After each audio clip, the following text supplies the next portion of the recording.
Nang Dwi Ardianto, spesialis patologi klinik PSD. Beliau dengan kurikulum vitae-nya lulus medical dokternya di Universitas UNS tahun 1999, PhD di S2, lanjut S3 di University Totori, Universitas Jepang tahun 2006, dan beliau saat ini sebagai Terima kasih, Dr. Aida. Selamat malam, salam sehat sekalian, para sahabat sekalian, para senior. Assalamualaikum warahmatullahi wabarakatuh. Izinkan kami untuk berbagi screen. Lebih dulu terima kasih kepada Dr. Iing dan segenap teman-teman di RC. Sebetulnya saya sudah nolak betul untuk tugas ini karena merasa ini bukan kompetensi saya. Tapi karena Dr. Iing sudah kenal lama dan meminta, saya tidak berani menolak sih, ya kami laksanakan. Supaya nanti kira-kira dapat memberikan manfaat untuk semuanya. Tadi saudara kita telah mengikuti paparan dari Prof. Laksono dan Pak Narto. Secara sekilas saya mungkin karena ketidakmampuan saya atau kurang pemahaman saya, tapi saya belum menangkap sesuatu yang secara signifikan berbeda dengan yang kita laksanakan hari ini. Tapi oke lah, saya akan coba sampaikan apa adanya. Nanti kita akan sama-sama diskusi di bagian akhir. Jauh sekalian ini adalah cara saya mencoba memandang tentang penyelenggaraan BPJS sebelum dan setelah pelaksanaan di Undang-Undang Kesehatan 2023. Ini sebagai gambaran saja, ini adalah apa yang muncul sebagai ketentuan di dalam Undang-Undang Sisdikti nomor 12 tahun 2012. Sebagai catatan, undang-undang ini tidak dicabut, ya. Tidak dicabut dalam Undang-Undang Kesehatan nomor 17 2023. Di sana ada kata-kata bahwa memang spesialis itu meliputi inti adalah ada sisi profesional, ada sisi juga pengetahuan begitu. Pelaksananya diselenggarakan oleh perguruan tinggi bekerjasama dengan kementerian lain, lembaga pemerintahan non kementerian dan atau organisasi profesi yang bertanggung jawab atas mutu layanan profesi. Itu begitu bunyi dalam Undang-Undang Sisdikti seperti ini. Dalam turunannya kemudian terakhir misalkan yang diatur di dalam Permenkes nomor 53 tahun 2023 yang terakhir ya, berbasis pada PP nomor 4 tahun 2022, disebutkan bahwa spesialis itu memang ada bidang keilmuan dan ada praktek profesional serta penelitian. Ya, ada tiga-tiga harus masuk dalam konsep di standar mutu penjaminan mutu pendidikan tinggi ini. Kita dalam KKN ini ya memang dia ada jalur tersendiri bahwa spesialis itu memiliki jalur untuk suatu keahlian yang memang karena dia harus ada sisi juga riset, maka kita tahu memang pada tugas-tugas seorang widodo itu ada juga sisi yang sifatnya untuk riset itu juga ada. Ya beda dengan yang masih di level terampil atau teknisi, di mana memang situasinya beda, yang ada di diploma misalnya memang berbeda. Dengan memang bahwa keharusan adanya suatu proses riset itu menjadi bagian utama dari tiga pilar untuk suatu pendidikan spesialis maupun di subspesialis. Nah, ada juga kemudian satu regulasi, yaitu di PP nomor 57 tahun 2022 sebagai satu turunan juga dari Undang-Undang Sisdikti, di mana ada kata-kata di sana bahwa pada pasal 5, program studi pada pendidikan tinggi di luar Kemendikbud dan Kemenak itu memang dapat dilakukan dengan dua ketentuan. Pertama adalah berdasarkan program prioritas nasional pada masing-masing kementerian itu, kemudian untuk bersifat teknis dan spesifik, ya, dan untuk memenuhi kebutuhan pasar kerja. Nah, hanya ada ketentuan juga bahwa program studi tersebut tidak boleh tumpang tindih dengan program studi yang ada di perguruan tinggi di bawah pembinaan Kementerian Dikbud. Jadi tidak boleh tumpang tindih. Begitu bahasa di dalam PP 57 2022 sebagai turunan dari Undang-Undang Nomor 12 Tahun 2012. Demikian, C. Nah, lanjut lagi sekarang dengan beberapa catatan tadi, saya mencoba mengamati dari segi bagaimana kita melaksanakan selama ini PPDS berbasis universitas. Ya, sebelah begitulah, karena sebelumnya kan hanya PPDS, sekarang kan kita terpaksa harus membuat pemilihan menjadi berbasis universitas ataupun berbasis rumah sakit. Ada beberapa ketentuan yang mendasari pelaksanaannya di dua jalur. Ada yang dari jalur Undang-Undang Rumah Sakit Nomor 44 2009, yang kemudian turun di dalam PP 93 2015, kemudian ada Permenkes 31 2022 dan Kepmenkes 16 2023. PP 93 itu tentang rumah sakit pendidikan, Permenkes 31 itu tentang pelaksanaan dari PP 93, begitu bunyinya. Kemenkes 16 itu tentang standar klasifikasi rumah sakit pendidikan yang kita gunakan sebagai instrumen untuk menilai apakah rumah sakit itu dapat menerima pendidikan atau tidak. Itu dengan Kemenkes nomor 16 tahun 2023. Memang ini semua terbit sebelum kita terbit Undang-Undang Kesehatan. Nah, ini. Jalur lain juga ada di jalur Undang-Undang Dikdok nomor 20 tahun 2013 yang khusus tentang kedokteran. Itu diturunkan dalam PP nomor 52 tahun 2017. Beberapa bukti yang penting sana adalah pada intinya penyelenggara adalah universitas bekerjasama dengan dinas pendidikan yang tadi ditetapkan oleh Kemkes berbasis pada Kepmenkes nomor 16 tahun 2023 sebagai revisi dari Kepmenkes 1069 tahun 2008 yang sudah direvisi terakhir dengan Kepmenkes nomor 16 tahun 2023 ini. Statusnya memang sebagai peserta didik dengan administrasi di universitas dan ada kewajiban untuk kontribusi biaya pendidikan. Yeah. Pelaksanaan pendidikan sebetulnya lebih dari 90% itu di rumah sakit pendidikan. Lebih dari 90%. Yang ada di kampus itu misalkan ya untuk kegiatan misalkan administratif, kemudian sebagian dari aktivitas penelitian mungkin menggunakan laboratorium di kampus, atau juga mungkin ada kuliah penunjang. Selain itu, di luar itu, semua dilakukan di rumah sakit pendidikan. Pada dasarnya demikian. Oke.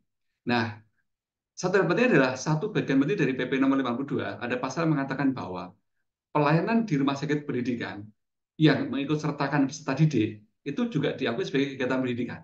Persis tadi disebutkan oleh Pak Narto bahwa memang ketika seorang peserta didik itu terlibat dalam pelayanan itu juga merupakan bagian dari pendidikan.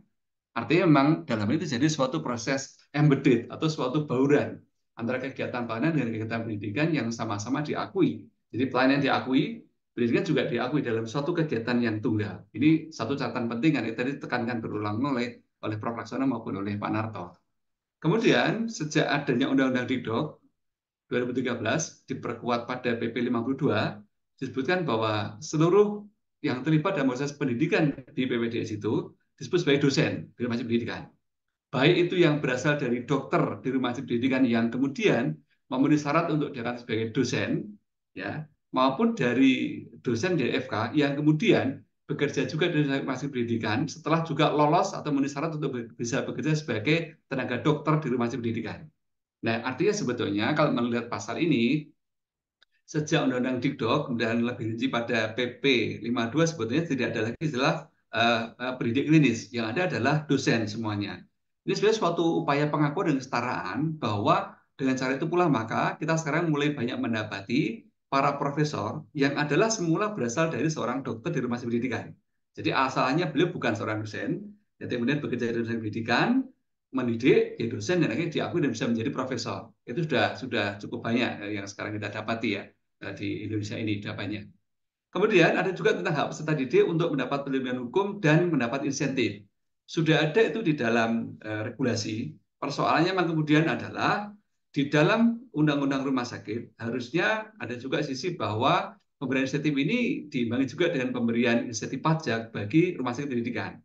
Insentif pajak ini belum pernah terlaksana. Pemberian insentif bagi BPDS ini sempat muncul, tapi kemudian hilang timbul oleh karena belum seragamnya aturan dan masih ada kekhawatiran terkait dengan soal birokrasi keuangan. Demikian ini yang terjadi. Ya. Nanti kita kupas lebih lanjut dalam slide berikutnya.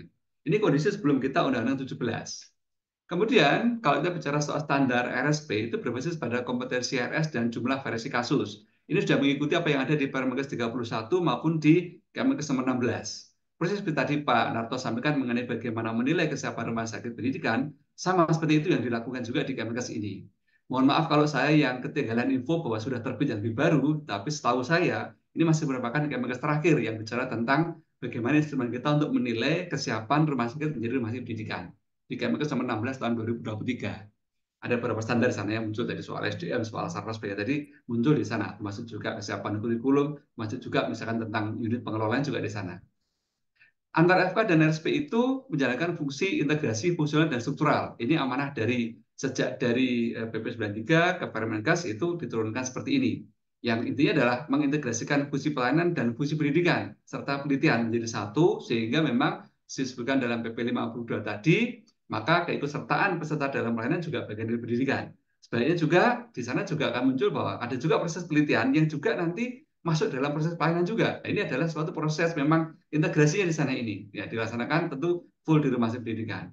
Tentang pendanaan disebutkan bahwa merupakan tanggung jawab bersama. Nanti kita lihat pada sisi berikutnya nih, bagaimana tentang pendanaan ini akan saya kupas lebih lanjut nanti di slide yang berikutnya lebih mendalam. Oke. Bagaimana dengan soal jejaring? sejak dari Undang-Undang Dikdok, kemudian dari Undang-Undang Rumah Sakit turun sampai turunannya, maka memang selalu ada kata-kata bahwa dalam melaksanakan tugas sebagai rumah sakit pendidikan itu maka dibentuk oleh jejaring. Ya, ada tentang klasifikasi rumah sakit pendidikan utama, rumah sakit pendidikan afiliasi. Afiliasi itu artinya adalah sebuah rumah sakit yang memiliki keunggulan khusus tertentu. Nah, misalkan katakanlah rumah sakit ortopedi atau rumah sakit mata, misalkan, maka dia bisa menjadi afiliasi di mana kita bisa mendapatkan kekhususan itu sebagai keunggulan untuk mendidik, misalnya bisa dilaksanakan. Atau juga rumah sakit dengan satelit, ini dalam arti misalnya memang tujuannya adalah untuk rumah sakit yang daerah biasanya, di mana di sana diperlukan kehadiran dari PPDS kita, yang seperti tadi disampaikan juga misalkan oleh Pak Nato, misalkan kita bantu untuk belum adanya spesialis tertentu misalkan, atau dalam hal ini kita bisa juga misalkan untuk pendalaman kasus, untuk memperkaya kasus juga bisa dilakukan di rumah sakit satelit, ada juga. Ada juga wahana pendidikan, kalau ini dikaitkan dengan katakanlah misalkan harus terjun ke vaskes-vaskes yang terpencil atau vaskes primer juga bisa menggunakan wahana pendidikan ini. Untuk itulah maka sejak sekitar 10 tahun terakhir mulai dikembangkan dan sekitar kalau agak salah sekitar 5 tahun terakhir itu sangat sangat intensif kita mengembangkan tentang AHS, yaitu Academic Health System, di mana situ terjadi suatu jejaring kerja antara FK dengan rumah sakit utama dan rumah sakit jejaring, termasuk juga dengan Pemda dalam rangka upaya kita untuk memberikan kerjasama yang multilateral ya dengan sektor yang saling membantu untuk terpenuhinya kebutuhan bagi produk lulusan spesialis demi memenuhi kebutuhan daerah. Itu juga dilakukan dengan AS ini. Ini sudah satu kemajuan yang kita rasakan ya di 5 tahun terakhir, terutama itu sangat sangat terasa betul. Apakah rumah swasta dapat menjadi pusat pendidikan? Bisa, sudah sejak lama itu bisa dilaksanakan, sudah menjadi jejaring. Bahkan saya mendengar kalau saya tidak salah sudah ada yang bisa menjadi masih pendidikan utama, karena memang itu adalah tergantung bagaimana kesepakatan kerjasama antara FK, baik itu PTN maupun PTS dengan rumah sakit swasta. Jadi dimungkinkan. Jadi bukan baru sekarang bisa kerjasama, sejak lama sudah bisa kerjasama juga sebetulnya, bukan sekarang. Nah, bahwa kemudian misalnya dirasakan bahwa ada banyak rumah sakit yang sudah memenuhi syarat untuk menjadi rumah sakit pendidikan dalam pandangan Kemenkes dan instrumen dalam Kemenkes 16 tadi, sebenarnya tinggal kita jadikan rumah sakit pendidikan dan bisa menjadi jejaring untuk memperluas jejaring dan menambah kuota kita untuk mampu menambah produk lulusan yang kita harapkan. Ya, tentu semua tetap dalam kendali mutu demikian. Ya. Nah, untuk itu semua maka dikelola oleh suatu kompodik di rumah sakit utama dan oleh tim kodik di rumah sakit jejaring. Saya kurang tahu apakah ini juga sama dengan tadi yang Pak Ratu sampaikan sebagai ada suatu pengelola program. Nah, ini mungkin juga kurang lebih sama. Karena pengelola program itu juga saya juga menjadi yang mengelola jejaring juga. Nah, Komkordik dan Tikuri juga melakukan yang sama sebenarnya untuk melakukan proses pembinaan jejaring tadi, menjamin terjadinya baku mutu dalam proses pelaksanaan pendidikan, itu dilakukan oleh Komkordik ini. Oke. Berikutnya soal bagaimana insentif. Insentif itu amanah dari Undang-Undang Rumah Sakit, muncul juga di Undang-Undang Dikdok, turun di PP tentang rumah sakit pendidikan, yang muncul kemudian di dalam Permenkes ini lebih dirinci. Jadi memang agak lambat kita terus yang menurunkan ini Permenkes ini, sehingga memang tadi Prof. Laksono menyampaikan ada hambatan dalam memberikan insentif oleh karena aturan yang belum mendasar memang kita sadari demikian. Baru di Permenkes 31 ini ada suatu rincian lebih mendalam tentang bagaimana kita memberikan insentif. Panitia insentif diberikan oleh RSP. Sumbernya dari pendapatan RSP atas jasa pelayanan kesehatan yang dilakukan oleh PPDS. Kita tahu PPDS itu ada kalanya dia membantu dalam pelayanan, ada kalanya dia fokus di penelitian, ada kalanya dia belum terlibat karena mungkin masih di semester awal, ada kalanya dia terlibat cukup intensif mungkin karena ada di semester akhir. Jadi memang ini akan ada proses yang variatif di sini. Nah, bagaimana sumber dari pemberian insentif itu? Waktu itu Kemenkes sempat konsultasi dengan Kemenkyu dan diberikan suatu arahan sehingga kemudian muncul dalam Permenkes 31 ini bahwa bagi RSP yang dengan tata kelola BLU maka sumbernya dari PNBP ya. Kemudian komponen biaya dari tarif pelayanan dan mempertimbangkan standar harga pasar. Begitu waktu itu bunyinya seperti ini. Bagi RSUD yang sebagai rumah pendidikan maka menyesuaikan ketentuan dengan RSUD karena RSUD itu memiliki aturan-aturan tata keuangan yang agak khusus. Dia melibatkan nanti arahan dan binaan dari Kemendagri tentang pengelolaan keuangan di RSUD. Tapi intinya adalah inisiatif tetap diberikan berbasis pada ketentuan tersebut. Mungkin dengan menggunakan beberapa kriteria dalam pengelolaan keuangan RSUD itu dapat dilakukan pemberian insentif juga. Dan kelima adalah bagi rumah sakit PTN dan bagi rumah sakit milik perguruan tinggi negeri yang di luar Kemenkes dan rumah sakit swasta, maka yang intinya adalah dapat diberi insentif selama itu bukan merupakan APBN, jadi bukan dari sumber APBN. Nah, sayangnya kemudian sebenarnya Permenkes ini mengamanahkan untuk terbitnya Kemenkes tentang bagaimana merinci cara menghitung apa saja komponen yang membentuk insentif bagi PPDS, itu sudah pernah dibahas, cukup mendalam. Harusnya segera terbit Kemenkes waktu itu, cuman kemudian memang ternyata belum sempat terbit. Setahu saya belum sempat terbit sampai hari ini, mohon maaf kalau saya keliru. Ya, sehingga kita belum punya patokan betul untuk bagaimana cara memberikan insentif ini. Ya, baru sebatas ini tentang norma tentang dari mana sumber daya yang sudah muncul di dalam regulasi ini. Sekarang pendanaan, ada satu menarik yang kita masukkan dalam Permenkes 31, sedikit banyak kami ikut terlibat dalam isu ini. Pendanaan itu kita sebutkan bahwa kita harus menerjemahkan tentang konsep prinsip tanggung jawab bersama antara FK dan rumah sakit ini bagaimana. Maka kita sampaikan bahwa harusnya ada suatu perhitungan unit cost yang jelas ya tentang bagaimana biaya yang muncul untuk kita mendidik seorang PPDS. Dan kemudian nanti kita bandingkan dengan apa yang menjadi keuntungan rumah sakit dalam tanda kutip atas kinerja pelayanan yang dilakukan oleh peserta didik. Itu jadikan suatu rumus matematika sederhana bahwa tentu unit cost-nya berapa, kinerja pelayanannya berapa, nanti menjadi suatu bentuk yang kita bisa jadikan pertimbangan dalam kita misalkan menghitung insentif atau kita bagaimana memperhitungkan beban bagi penyelenggara pendidikan. Nah, inilah kemudian disebutkan bahwa tata cara perhitungan itu diatur oleh Kemenkes setelah berkoordinasi dengan Kemdikbud. Sepengetahuan kami sebenarnya sudah cukup lama, mungkin 3-4 tahun atau bahkan mungkin 5 tahun terakhir ini telah intensif dilakukan perhitungan unit cost sebetulnya oleh beberapa pihak dan para pakar.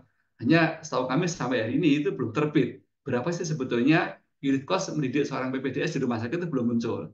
Sebagai suatu gambaran saja, sebagai satu gambaran perbandingan, di tingkat profesi dokter. Jadi mendidik seorang dokter sudah dihitung oleh Kemdikbud, sudah terbit Permendikbud nomor 2 2024 maupun Kemendikbudnya di 54 2024 bahwa untuk mendidik seorang mahasiswa kedokteran ya di Fakultas Kedokteran dengan mutu akreditasinya unggul, ini yang tertinggi, akreditasi tertinggi dan berada di Jawa karena ada sebuah indeks kemahalan, maka ditetapkan biaya kuliah tunggalnya, artinya biaya kuliah tunggal itu adalah biaya yang dikeluarkan untuk mendidik seorang mahasiswa. Ini di luar biaya untuk investasi dan pengembangan institusi ya, itu adalah 67.479.000. Ini untuk per mahasiswa per tahun bagi mahasiswa dokter. Nah, kita perlu mencari sekarang berapa yang untuk PPDS sebetulnya. Ini yang realistis sebenarnya demikian ini. Ya, tentu monggo saya tidak berani menduga, tapi seperti yang terjadi. Itulah perkembangan dari sebelum kita bicara tentang berbasis rumah sakit. Nah, bagaimana berbasis rumah sakit? Waktu itu di akhir 2012 sempat muncul bahwa suatu pemahaman awal PPDS berbasis rumah sakit itu adalah pada dasarnya sebetulnya sama dengan PPDS berbasis universitas, hanya administrasi pendidikannya itu berpindah ke rumah sakit penyelenggara. Waktu itu seperti itu yang sempat muncul sebagai suatu diskursus seperti itu di akhir sana. Di Januari tahun 2023 sempat ada suatu paparan dari Direktur Tata Kelola Pelayanan Kesehatan bahwa tujuan database adalah menghasilkan dokter spesialis dengan keahlian tambahan di bidang tertentu begitu ya. Ini dapat kita baca, saya tidak mengulang karena sudah pernah kita bahas. Ini adalah untuk menghasilkan dokter spesialis begitu.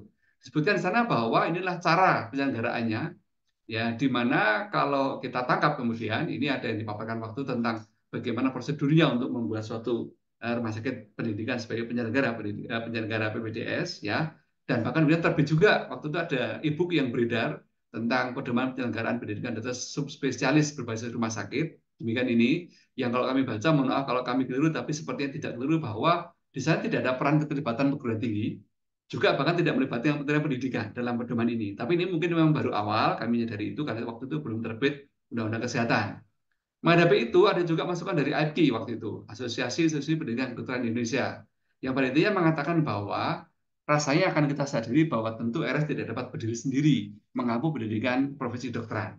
Harus ada kerjasama baik dengan kolegium, dengan universitas maupun dengan lembaga akreditasi.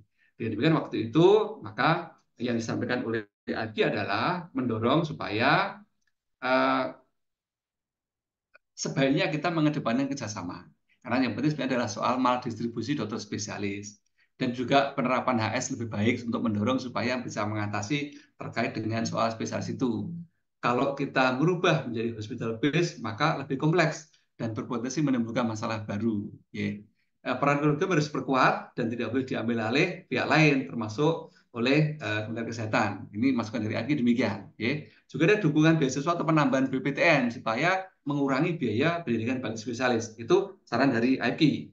Ketika kemudian di bulan Maret ada public hearing tentang RUU, Rancangan Hukum Undang-Undang Kesehatan, Maka disebutkan di sana pada waktu itu disebutkan bahwa rencananya di pasal 183 itu tentang penetapan menjadi rumah sakit pendidikan. Ya, disebutkan beberapa syarat di sana, termasuk ada kata-kata bahwa Panjikit menjadi bagian dari sistem pendidikan akademik 5 tahun sebagai RSPU, rumah sakit pendidikan utama.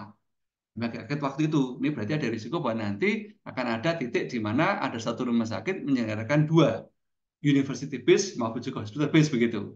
Maka kemudian ini versi ini beberapa saya hanya merangkum beberapa yang tidak saya ulang karena ini memang dulu sudah pernah dibahas beberapa kali. Nah, versi waktu itu memberikan masukan. Pertama tentang bahwa kalau bisa tetap ditetapkan ada insentif pajak bagi rumah sakit pendidikan yang sejak 2009 belum terlaksana. Yang kedua, versi menyarankan untuk tidak menjalankan dua sistem di satu rumah sakit, untuk tidak menimbulkan dualisme studi dan keruwetan dan pengelolaan. Ini ada hospital base, ada university base di satu tempat. Tentu menimbulkan pertanyaan. Kan tadi ada kata-kata bahwa yang boleh adalah rumah sakit utama yang telah kerjasama 5 tahun di dalam paparan di Palgiring tadi. Itu kita sarankan seperti ini. Juga kemudian ada satu saran versi bahwa untuk pendanaan itu mestinya menjadi tanggung jawab pemerintah. Tanggung jawab itu yang kita sarankan supaya memang nanti akhirnya rumah sakit itu bisa fokus betul ke pelayanan tanpa harus kebebanan soal biaya pendidikan ya, untuk menjalankan pendidikan tersebut. Ini saran dari versi waktu seperti ini. Sebenarnya sarannya cukup banyak, tapi saya hanya mengambil beberapa poin yang berhubungan dengan topik kita kali ini. Ada juga kemudian masukan dari seorang pakar, jadi saya mengambil apa dari beliau ya, dengan uraian panjang, membuat perbedaan antara model di Banjarnegara juga. Maka simpulan akhir beliau adalah begini, ini bukan soal benar salah, bukan soal baik buruk, tetapi lebih ke arah pilihan kebijakan yang paling visible dan paling mampu laksana untuk Indonesia. Jadi bukan soal milih university maupun hospital based, tetapi lebih ke soal mana yang paling visible atau paling mampu laksana. Kedua, tidak mungkin ada satu lembaga yang mampu melaksanakan semua fungsi pendidikan untuk spesialis. Baik itu rumah sakit, baik itu universitas, sama-sama tidak mungkin menyelenggarakan sendirian. Ketiga, mari kolaborasi, dan keempat adalah ini tidak perlu kita perdebatkan, atau tidak perlu kita apa ya, menjadi seolah-olah menjadi terbelah hanya karena soal ini di university ataupun itu suatu hospital base. Nah, lebih lanjut sekarang, bagaimana setelah terbit Undang-Undang Kesehatan? Nah, memang setelah Undang-Undang Kesehatan terbit, maka Undang-Undang Rumah Sakit 44 2009 maupun Undang-Undang Dikdok 20 2013 itu termasuk yang dicabut di pasal 454. Lalu pasal 453 mengatakan bahwa aturan pelaksanaan dari undang-undang tersebut masih berlaku sepanjang tidak bertentangan dengan isi dari Undang-Undang Kesehatan. Begitu bunyinya. Oke, nah, sekarang kita lihat pelan-pelan. Pasal 187, rumah sakit pendidikan bekerja sama, itu sama dengan regulasi sebelumnya, tidak masalah. Ya, kedua, rumah sakit pendidikan menyelenggarakan dengan tetap bekerja sama. Nah, ini yang menarik, ya, karena kemudian berarti ini ada suatu norma baru bahwa rumah sakit bisa menyelenggarakan, walaupun tetap dengan kerjasama dengan perguruan tinggi. Nah, nomor 5 dalam ayat 5 dalam menyelenggarakan pendidikan tersebut memenuhi standar, persyaratan dan sebagainya ini masih sesuai dengan yang sebelumnya. Mohon maaf saya agak kebalik, jadi mestinya norma baru adalah yang kedua. Mohon maaf saya harus minta maaf. Yang norma baru adalah yang ayat 4, yang ayat 5 ini sebenarnya sama dengan yang aturan sudah ada sebelumnya. Jadi begitu. Nah, kemudian di persoalan berikutnya bahwa sebenarnya yang lain masih sama dengan aturan sebelumnya. Yang berubah cuma satu tadi bahwa rumah sakit dapat menyelenggarakan pendidikan tadi, tetap dengan kerjasama dengan universitas. Ya, demikian. Kemudian ini misalkan tentang penyelenggaraan ini dapat izin, ya, dapat izin dari Kementerian Dalam Negeri. Sebenarnya masih jadi sedikit pertanyaan apakah tidak ada tidak ada kaitan dengan tadi bahwa Undang-Undang Sisdikti yang turun di PP 57 tahun 2022 tadi masih mengatakan bahwa kalau sudah ada yang pendidikan yang serupa di Kementerian Pendidikan harusnya tidak ada di kementerian yang lain begitu. Tapi saya bukan ahli hukum jadi saya tidak bisa mengatakan bagaimana maupun nanti yang lebih ahli hukum untuk menjelaskan soal ini. Terakhir adalah masih ada kata-kata bahwa ketentuan lebih lanjut mengenai rumah sakit itu diatur dengan peraturan pemerintah. Saya mohon maaf, saya tidak berani komentar salah atau benar, tetapi beberapa yang disampaikan oleh Prof. Laksono dan Pak Narto tadi memang belum ada di undang-undang ini. Apakah berarti itu suatu rancangan atau suatu rencana, atau mungkin sudah muncul juga draftnya, atau mungkin juga sudah muncul aturan yang saya tidak tahu atau belum mendapatkan. Tapi sepanjang saya tahu memang belum ada. Kita baru punya undang-undang ini untuk mengatakan mengenai bagaimana membuka rumah sakit pendidikan, membuka PPDS berbasis rumah sakit. Apakah demikian berarti kita masih tetap harus menggunakan PP 93, masih menggunakan Permenkes 31 maupun Kemenkes, maupun juga mungkin dengan PP 52 karena itu yang masih berlaku saat ini sampai nanti terbitnya aturan baru begitu. Nah, kalau itu yang terjadi sebetulnya tidak banyak berubah antara sebelum dan setelah undang-undang ini dalam hal memang ya masih menggunakan aturan turunan yang lama. Satu hal yang berubah adalah tadi bahwa rumah sakit pendidikan utama bisa menjadi penyelenggara. Nah, soal nanti bagaimana menilai ternyata masih sama menggunakan aturan yang lama. Soal bagaimana jejaring masih sama dengan yang lama juga ya. Soal bagaimana kurikulum sebenarnya juga masih mengacu yang lama juga sebetulnya. Jadi ya kita dalam ini kita bersyukur bahwa sebetulnya tidak ada yang perlu kita pertentangkan cukup sengit tentang dua itu kan sebetulnya pada dasarnya ya masih sama. Hanya bedanya sekarang ada penyelenggaranya adalah rumah sakit sebagai penyelenggara. Di samping ada penyelenggaranya adalah universitas yang masing-masing tetap saling kerjasama. Tidak sendiri juga sebetulnya. Jadi kami belum menangkap sebetulnya perbedaan yang prinsip di antara keduanya. Itu belum muncul terus terang. Saya lihat bagaimana pasal 208 tentang standar misalkan. Ternyata juga tetap sama juga bahwa ketika menjadi penyelenggara pun tetap standar tetap berlaku yang ditetapkan oleh Kemendikbud. Artinya masih tetap menggunakan Undang-Undang Sisdikti, masih menggunakan juga tadi Permenkes di 53 2023 tentang standar penjaminan mutu pendidikan tinggi, termasuk yang untuk bagaimana standar pendidikan bagi BPJS. Jadi masih sama juga dengan aturan sebelumnya. Kami belum mendapatkan perubahan yang prinsip di sana. Di pasal 29 ada kata-kata bahwa pendidikan profesi itu pada dasarnya diselenggarakan di perguruan tinggi dengan kerjasama dengan rumah sakit pendidikan. Begitu bahasanya. Dan melibatkan kolegium. Ya, demikian. Nah, kemudian di ayat 2 baru mengatakan bahwa selain diselenggarakan oleh perguruan tinggi, sebagaimana dimaksud pada ayat 1, maka pendidikan profesi bidang kesehatan untuk program spesialis dan subspesialis juga dapat diselenggarakan oleh rumah sakit. Jadi sifatnya memang dapat. Monggo nih, kami tidak paham ini soal bahasa hukum, tentu para hukum lebih paham. Apakah ini berarti istilahnya itu menjadi prinsipnya yang utama tetap di universitas, kemudian yang dibutuhkan dapat sebagai monggo, saya tidak pada titik atau berpendapat lebih jauh karena itu tentu perlu bahasa ahli hukum yang lebih paham ya. Di pasal 219 tadi disebutkan juga oleh Prof. Laksono misalkan soal hak. Sebenarnya kami memandang tidak ada perubahan yang prinsip ya. Di aturan lama juga mengatakan bahwa peserta didik itu berhak mendapatkan perlindungan hukum. Di sini tentu kalau kita artikan ya berarti bantuan hukum ya termasuk juga yang lain juga sebenarnya berlaku juga sebetulnya. Terus tadi misalkan mendapat imbalan jasa sebenarnya juga sama, hanya bahasa di sana nyebut sebagai bahasa insentif begitu yang muncul di dalam bahasa di Undang-Undang Rumah Sakit sampai turunannya. Jasa pelayanan ini muncul kemudian kaitan dengan tadi bahwa ketika di PP 52 ada kata-kata ketika PPDS terlibat dalam pelayanan berarti itu bagian dari pendidikan. Nah, di sana juga muncul bahwa dalam Permenkes 31 ada unit cost untuk menghitung unit cost tentang kebutuhan pendidik dan bagaimana didapatkannya jasa pelayanan dari pelayanan oleh peserta didik. Ya, sebenarnya ini ada satu timbal balik yang sudah kita jadikan klausul sebenarnya di dalam Permenkes 31 2022. Tadi beberapa kali disebutkan bahwa ini semua berlaku untuk semua PPDS. Tidak membedakan antara yang itu direkrut dari mana. Apakah berarti nanti setelah ini pun berarti semua PPDS itu ya diberikan yang sama seperti ini? Kalau itu yang terjadi kami akan sangat senang sekali. Tidak ada masalah bagi kami bahwa itu mau jalur manapun memang ini dapatkan pasal 29 ini 219 ini berlaku semua, tentu ini suatu kemajuan. Hanya tadi beberapa kali disampaikan bahwa ada untuk menjadikan pekerja. Kami masih ragu-ragu apakah ini akan muncul juga nanti konsekuensi ketika menyebut sebagai pekerja. Bagaimana dengan kaitan dengan aturan-aturan yang terkait dengan pekerja? Ini saya kira perlu kita jadikan telaah untuk kita dalami agar nanti tidak menjadi beban di belakang, tapi betul-betul sesuai dengan tujuan yang tadi, yaitu untuk menghargai kerja dari BPJS diterima di pelayanan rumah sakit. Nah, terakhir ini soal BPJS berbasis masih tanpa biaya. Kami berusaha mencari di keseluruhan pasal di Undang-Undang Kesehatan, dan saya sudah bertanya ke beberapa teman yang saya rasa sebagai ahli hukum ya dalam ini itu kayaknya belum menemukan kata-kata bahwa kalau hospital base itu tanpa biaya itu belum muncul. Mungkin kami yang tidak mampu memahami kalimatnya atau itu bahasa hukum yang saya luput memahami, tapi sepanjang kami baca belum ketemu. Yang ada hanya ini pada pasal 224 bahwa pemerintah pusat, pemerintah daerah itu memberikan bantuan pendanaan.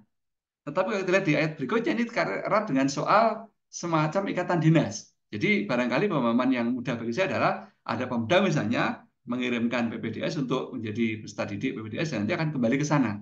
Kalau yang terjadi sebetulnya sudah berjalan lama sebelum ini. Kita sudah sering itu mendapatkan kiriman PPDS yang dari Pemda, nanti beasiswa Pemda, nanti kembali ke Pemda itu sudah jalan selama ini. Jadi bukan sesuatu yang baru menurut kami kalau ini sudah berjalan gitu. Nah, yang sebenarnya yang penting ada satu inilah kita perlu menetapkan suatu unit cost untuk kita punya acuan bersama. Sebetulnya berapa sih yang pas untuk kita membiayai, kita bagi, artinya beban rumah sakit berapa, beban FK berapa, bebannya Pemda yang membiayai berapa, itu sebenarnya kalau ada unit cost kita lebih enak untuk kita bahas bersama. Baik, sebagai penutup karena sudah cukup panjang, kami merasa sebetulnya sudah ada beberapa yang kita sepakat. Pertama, bahwa pelayanan kesehatan itu membutuhkan terpenuhnya SDM untuk menunjang pelayanan kesehatan yang aman, bermutu, terjangkau, dan semaksimal mungkin merata aksesnya. Itu kita sepakat sekali. Yang kedua, masalah pada dokter spesialis itu tadi terutama menurut IP ya, pada distribusi. Ini mungkin bisa diperdebatan, tapi minimal itu juga satu poin yang kita akui terjadi. Ketiga, betul kita sepakati, pendidikan PPDS selama ini pun masih belum sebenarnya sesuai harapan. Betul, masih ada beberapa titik. Tadi misalkan disebutkan tentang misalkan suasana akademis misalkan, atau tentang belum dapat diberikan insentif misalkan. Itu belum bisa kita penuhi saat ini. Atau misalkan soal bagaimana membagi betul beban yang cukup fair antara rumah sakit dengan FK dalam pendanaan. Itu juga belum muncul karena kita belum punya juga acuan mengenai unit cost-nya. Itu kita akui betul. Nah, gitu ya. Nah, sebaiknya kita juga masih merasa belum cukup jelas sebagai orang rumah sakit. Pertama, seberapa ya konsep diperlukannya PPDS berbasis rumah sakit ini untuk mengatasi masalah pada PPDS yang berbasis universitas tadi. Apakah memang harus ada jalur baru untuk dapat kita memberikan insentif, untuk dapat kita menghitung biayanya sebagainya tadi? Itu kita belum mendapatkan konsep yang jelas seperti apa. Tapi tentu itu tidak berarti kita akan mementahkan undang-undang, kita tetap jalankan itu, hanya saya kira kita perlu jelas betul apa yang menjadi jawaban kok hospital base ini seolah dijadikan sebagai suatu jawaban terhadap masalah yang sekarang ini ada pada PPDS berbasis universitas. Itu yang belum dapatkan. Yang kedua, bagaimana konsep PPDS berbasis rumah sakit ini memang diharapkan betul menjawab pertanyaan mengenai tadi kebutuhan yang masih kurang SDM-nya atau kurang merata tadi bagaimana? Apakah itu tidak cukup dijawab dengan misalkan tadi pengiriman PPDS ke daerah atau mungkin juga tadi memperluas jejaring dengan AHS misalkan yang dengan sudah ada sistem yang sudah ada, tinggal kita kembangkan, tinggal kita menambah jejaringnya tanpa perlu membuat jalur baru begitu. Atau juga misalkan karena kita tetap tidak sudah menerima sudah menjadi keputusan undang-undang, kita tetap laksanakan. Hanya kita perlu juknis sebetulnya jurus yang mampu laksana seperti apa sebetulnya penyelenggaraan PPDS berbasis rumah sakit itu sehingga para manajemen rumah sakit bisa memiliki acuan yang jelas. Oh begini caranya dan akan bisa berhitung dengan cermat bagaimana bisa menyelenggarakan proses pendidikan itu tanpa harus mengganggu proses pelayanan. Itu kami kira harapan kami, semoga ini menjadi satu titik kita untuk bisa diskusi mengenai hasil terbit ini dengan jernih, tanpa suatu insinuasi maupun keterbelahan ya karena seolah-olah memperhadapkan antara universitas dan hospital base. Saya kira itu tidak perlu kita lakukan karena kita sama-sama berpikir untuk Indonesia. Kedua, mendorong terbitnya regulasi yang lebih mampu laksana. Ketiga, mendorong dirilisnya secara resmi hasil perhitungan unit cost yang kita punya acuan bersama sehingga nanti kita bisa membahas langkah-langkah berikutnya itu dengan lebih jernih. Kater, mohon maaf kalau cukup panjang. Terima kasih. Semoga ada manfaatnya kita semua. Selamat malam. Assalamualaikum warahmatullahi wabarakatuh.